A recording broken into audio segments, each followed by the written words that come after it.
আগে প্রথম যেদিন এখানে আসছিলাম, পানি এত নিট অ্যান্ড ক্লিন। আমরা তো মাছে ভাতে বাঙালি। জাপানের এই অ্যানাউন্সমেন্টটা এরকম নৌকা ভিজে থাকতো।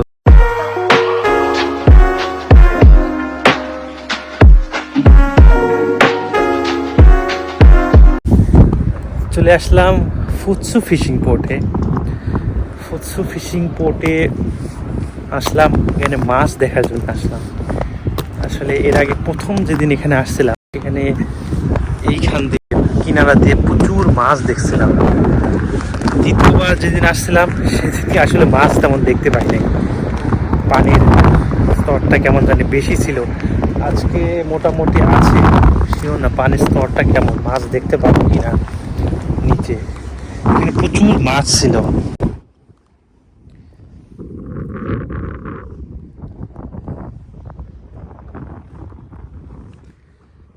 একদম ঝাঁকে ঝাঁকে মাছ ছিল, আর পানি এত নিট অ্যান্ড ক্লিন, একদম নিচ পর্যন্ত দেখা যাচ্ছে। ওয়াও! আজকে মুখের বিষয়ে আজকে তেমন মাছ দেখা যাচ্ছে না। তো সেদিন প্রথম যেদিন আসছিলাম এইখান দিয়ে প্রচুর পরিমাণে মাছ ছিল। আসলে আমরা তো মাছে ভাতে বাঙালি, তো মাছ দেখলে আসলে মাছের প্রতি একটা আগ্রহ, এবং যারা মাছ খেতে ভালোবাসে তারা মাছ খাবে। আমরা বাঙালি মাছ খেতে পছন্দ করি, আর অন্যান্য দেশের যারা আছে তারা আসলে কি বলে, মাছের প্রতি তেমন একটা চাহিদা নেই। মাছে প্রচণ্ড কাঁটা থাকে, আর তারা মাছ খেলেও মাছ বেছে বেছে খায় যে মাছে আসলে কাঁটা কম, যেমন স্যালমন ফিশ আর বিভিন্ন রকমের সামুদ্রিক মাছ আছে। আর নদীর মাছটা আসলে অনেক দেশের লোক খেতে পছন্দ করে না, বিশেষ করে জাপানিজরা, কারণ নদীর মাছ বলে যে এরা গন্ধ আর কি। আমরা বলি আসলে সামুদ্রিক মাছটা গন্ধ, সামুদ্রিক মাছে কেমন যেন একটা গন্ধ আসে তো খাওয়া এসের সময়। তো আসলে নদীর মাছটা আমার কাছে মিঠা, আমাদের কাছে মিঠা পানির যে মাছটা সেটা আসলে খেতে আমাদের কাছে ভালো লাগে। তো এখানে আসা তো হয় মূলত বিকাল টাইমে। তো বিকাল টাইমে আসার কারণে এখানে সবসময় দেখি বোটগুলো আসলে এইভাবে দাঁড়িয়ে থাকে।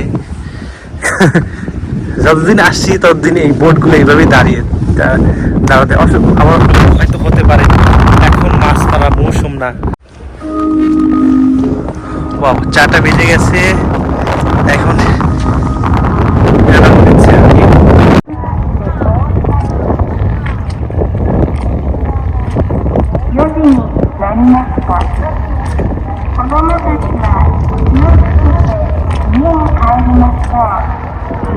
জাপানের এই অ্যানাউন্সমেন্টটা এখন 4টার দিকে হচ্ছে বর্তমানে, এখন শীতকাল, 4টা থেকে অ্যানাউন্সমেন্টটা হচ্ছে। আর বাদবাকি সামারে যে সম্ভবত 5টার দিকে হয় সামার সময়ে। তো অ্যানাউন্সমেন্টে বলতেছে আসলে এখন 4টা বেজে গেছে, যে বাচ্চারা যারা আসো, যারা বাইরে খেলাধুলা করতেছো, তারা সবাই বাইরে কি বলে বাসায় চলে যাও। বিশেষ করে আমাদের দেশে তো এখনই হলো মানে খেলাধুলার সময় আর কি, এখন আসরের সময় মূলত।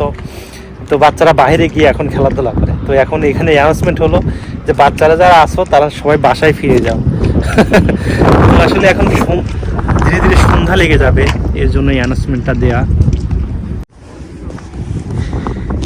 এই সকল ভিউ দেখতে আসলে খুবই ভালো লাগে। আসলে যখন দেশে ছিলাম তো তখন আসলে অনেক সময় আপনি ইউরোপের, সুইজারল্যান্ড, নিউজিল্যান্ডের অনেক ভিডিও দেখতাম আর কি। তো এখানে এইভাবে ওইখানে ভিডিওগুলোতে এইভাবে নৌকা সমুদ্রের কাছে এরকম নৌকা ভিজে থাকতো। তো জাপানে এসে আসলে এই ভিউগুলো দেখা হচ্ছে, খুবই ভালো লাগে। কত সুন্দর, কিউট।